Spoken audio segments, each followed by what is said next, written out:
Jaime from InkyAndScrappy, joining you today on the Crescent Creations channel, sharing with you a new card slash ornament. It's a two for one. So I'm starting with a piece of 8.5 by a little over 4, so I'd say 4¼ inch cardstock.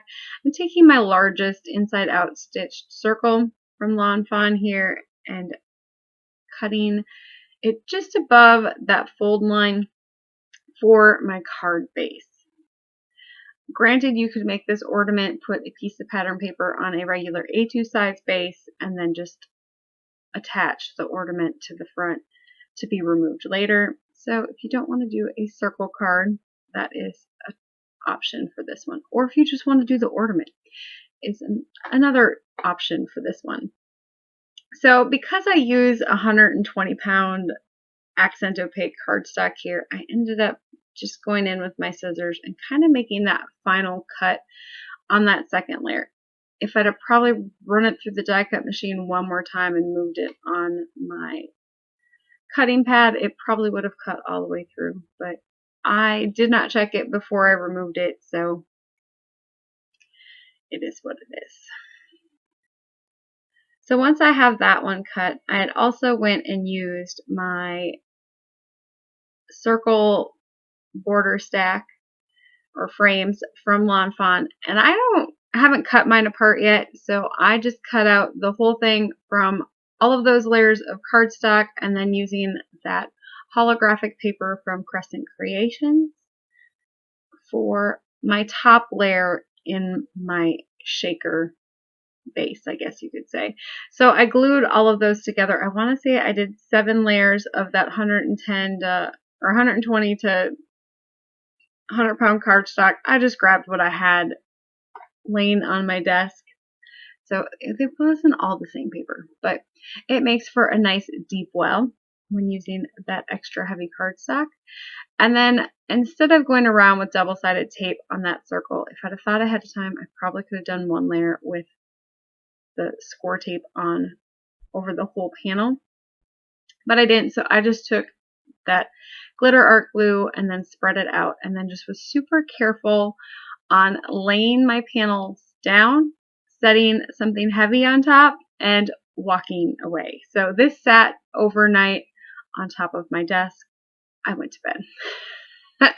So once I had that first layer done, I was like, I want it to be an ornament. So I hadn't planned on it being an ornament at first. I'd kind of planned on it being a card. And then I was like, you know, if I'm going into this much work for a full shaker front panel circle card, I might as well make it into an ornament. So I cut another piece of that holographic paper with the largest circle that I used for my card base. Now it's a little bit smaller than my circle frame is, and you'll notice that here. So I pulled in that green glitter cardstock from Crescent Creations and ran that through the die cut machine and got another frame that's pretty. So it'll have a green glitter edging to the back side when it turns around. And this one's not nearly as fussy as that top layer because I'm not dealing directly on the acetate. Granted, I want to be careful not to get glue on that acetate piece from the back side, as it will cause a little bit of clouding. Granted, at this point, I can still cover it up with my front piece that's going to go on the front of my thing. I'm going to, again, set some weight on top of that and set it off to the side. And while I'm waiting for that to dry, I'm going to bring in my card base here and figure out the sentiment for the inside. And I do end up cutting this one apart. It's a longer sentiment in that ugly and bright stamp set, which I will be using for my creatures or my critters today.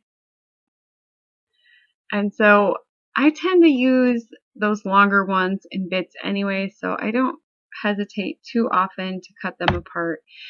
It's totally up to you. You can totally just stamp, selectively ink, clean it, and then ink again to get your sentiment split. Or you could stamp the whole sentiment, cut it out, and then add it, you know, cut that part of the sentiment apart, which I will show you I do on the front. So may your sweaters be ugly and bright is the inside sentiment. And then, so for this one, when I saw the stamp set with the ugly sweaters, I remembered I got the critters, the Say What critters last year, and that little reindeer in this one wears a sweater as well. And so this one is going to my brother and sister-in-law who just had a new baby this summer. And so they have a papa reindeer, a mama reindeer, and a baby reindeer. See, it's cute. Hence why it's going to be an ornament, because it'll end up hopefully on their tree. So if you are looking for that color guide, all of my still photos will be found on my blog at www.InkyAndScrappy.com. And you can capture the color guides there. Sometimes I'm even nice enough and re-enter the number and lettering system. I will also include on my blog post the Copic, as close as I could get my Copics to match that color blend from my Ohuhus. So I will include that on my blog. I just need to remember to do that. So if it's not on there and you want it, make sure to leave a comment and I will make sure I update it. So I'm just going in with my Ohuhus here, darkest to lightest on that color. I wasn't totally worried about my color blend in the middle because they're going to be wearing sweaters anyways. So you'll notice my one on top. I did color the first one first because I wanted to make sure that my colors were going to blend well enough. I did not blend very great from the neck down because I knew that my sweater was going to cover that up and you weren't going to see it anyways. So if you know it doesn't look perfect, but it doesn't really matter because the sweater was covering it up. I wasn't concerned with that. I wanted my face to blend well and then just the little arms and the legs. The rest was just me practicing or playing.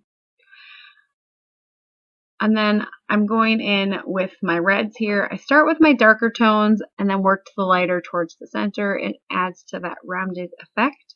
I did come in with the black jelly glaze pen for the eyes and the nose, and then the white jelly roll pen for the little speckles on the fawn or the little baby or reindeer. And then for Mama's shirt there, she needed some glitz and glitter, so I did some Stardust jelly roll pen for the trim on her sweatshirt.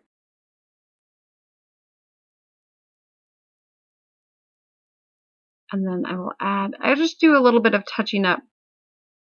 Anything that went out of the lines, I touch up with that white jelly roll pen, and there are the images all colored. And then I matched up the die cuts because I actually have the die cuts for these. And yes, I smudged Papa's eye. So I wasn't happy with how my jelly glaze went on the eye, and if you wait until it dries, you can pick it off carefully with like a knife. And so that's what I did. And then I re-glazed it, and I liked it. And I didn't wait for it to dry. Yeah, I smudged it. So I'll save that one. I'll end up using it. I'll probably layer the head on top of it or something. So you haven't, I like to use my images. Even if I mess them up, I find a way to use them. So I decided Broken China went very well with my blend for my blues. And so I wanted that background panel to kind of mimic or match, coordinate well with my actual images. And I'm actually using the backside of that holograph paper here. And so I did spray it with a light mist of water. It was fine with the light mist of water. And then I was thinking about doing a paste through my stencil, and this is Lawn Fawn's Falling Snow stencil. And then I decided if I'm having clay bits in my shaker, I didn't want it to hinder the movement. So I came in with some white Yeti pigment ink. And then because it really wasn't dark enough for me, I like to go over it with some white embossing powder. And this will give a lot whiter look to those snowflake pieces, but it's still fairly flat and flush. Now, I probably overheated the one area, and I kind of show you it on the back. So if you are going to emboss on the back side of that holographic paper or even on the front side of it, I'd make sure your heat tool is either super hot and ready to go or use a lower, slower heat to get it to go. Test the area on a scrap before you do it on the front side. I have not done that on the front side or the pretty side of it. So just, you know, for reference, it did heat set fine on the spots that I had my heat gun hot and ready to roll. It was that me not being patient enough for it to be hot and ready to roll and taking longer to heat set. So, and it really looks okay. I notice it because I know what I did. And so I do show you, it kind of dulled it just a little bit. You can't really notice it. The naked, you know, most people won't see it. I see it because I know what I did there, but it is what it is. The backside still looks pretty, still holographic. And yes, I'll probably add a sentiment onto the back, like a handwritten year and baby's first Christmas or something like that on the backside there. So it'll be covered anyways. So for my little bit of snow, I hadn't decided if I wanted it on the front of my frame or on the back side of it. And I do decide to go on the front. Now, keep in mind that that circle is a little bit smaller than my frame, but you really don't notice once it's on the front of the frame. And I just took a thin layer of glue there and then smoothed it out and then made sure that it stuck very well to the front of my frame. And because I used the glue on the frame, I wasn't worried about it being, it's Lawn Fawn's pearlescent vellum. So it's not totally see-through like one would, like regular, like super thin vellum is. It's got a little bit more weight to it. And then I did add a drop of glue behind where I knew that one of my little reindeer was going to be sitting. And because I'm sitting on top of that acetate with these, I did some regular adhesive or dry adhesive runner where they were going to be touching that acetate piece, and then liquid glue where they're on top of the vellum. You could do just the dry adhesive, but I wanted to make sure that it was going to stick, it was going to stay together for many years, not just because I have issues with the tape runner dry adhesive always sticking well for a long period of time. That's why I tend to add that liquid glue just for a little bit of reassurance, I guess, on my part. Then it was the fun part, time to make my actual shaker. So I had a bunch of different ones to choose from. I ended up going with the Winter Clay Bits Mix from Crescent Creation shop. There's those jimmies in there. There's some starlight candies in there. There was some snowflakes and some chocolate colored hearts. And of course, I needed to add some glitter from my stash and then some clear beads, you know, because you want your shaker to have a little bit of weight and bulk. Granted, the clay bits probably would have been just fine, but I like the noise, the added noise of those seed beads in there. And Neha does sell those in the shop as well.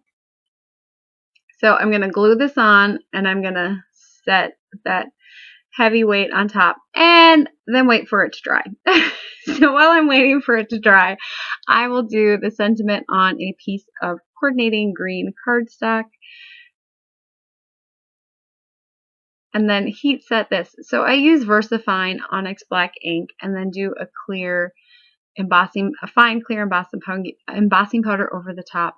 I find I have much better luck with that black VersaFine and clear embossing powder than I do black embossing powder, so that's why I go that route. I did do it twice because I wasn't exactly sure how I wanted my sentiment on there. If I wanted it to be just straight across, hanging off the edge, or hanging down from where my string was going to go. And ultimately, I decided to cut it apart. To me, it was just more pleasing to the eye in cut out pieces than it was in one long sentiment on that circle.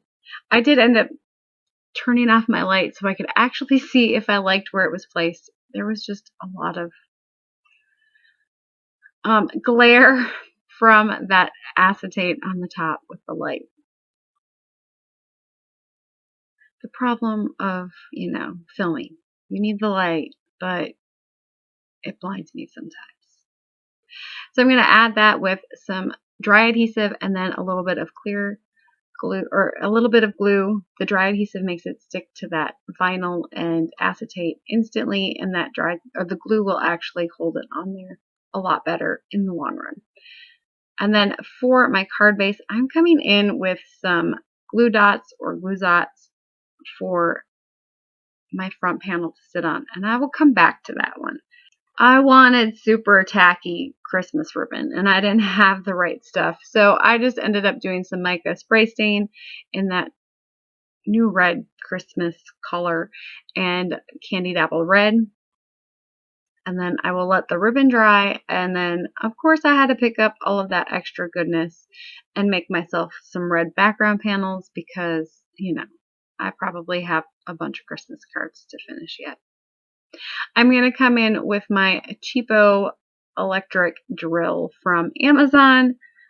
I picked it up for it was like $15, just so I can pull that hole in the top of my ornament there. You could use a crocodile as well, or hole punch them before you actually put them all together. Would have probably been an easy route to go as well. I ended up using some Lawn Fawn twine for my little hanger, and then coming in with that seam binding ribbon and making a little bow. So I learned many years ago that you make 2 little loops and then you tie the loops together, and it'll give you a fairly good looking bow, like where your bows are on the top and your little ribbons are on the bottom part. I don't know, it usually works for me. I'm not great at it, so I struggle making bows. And I don't remember who taught me. They taught me at one of the Scrap Fest shows in Minneapolis. I'm sure it was one of the vendor booths that did. So whoever did it way back when, thank you. I still use that tip today. So I will add that I put a little drop of liquid glue on my ornament base there, and then I decided to go in with that sticky foam, or not foam, glue dot style adhesive, so it would stay on there and not, I always worry about the glue not sticking or holding it long enough because I'm not very good at staying in one place very long. So I made the glue dots on the front there a little less sticky by tapping my fingers to them. It's kind of like you dirty them up a little bit. And then you can just press your card base onto it, making sure your fold is in the proper spot. Now I only put them on the bottom half because I want them to be able to peel off that card backing. And so this way it peels off very easily and you can remove that ornament from it. And then here I am going in and adding my glaze eyes again, hope and a prayer. See, I waited to be all done so I didn't smoosh them and mess them up again. But that is my finished ornament / card shaker. It was a fun one to create. I'm going to have to do a couple more of those. Have a great one. I hope you visit Crescent Creation shop for all of your Christmas shaker mix needs, and that holographic cardstock is gorgeous.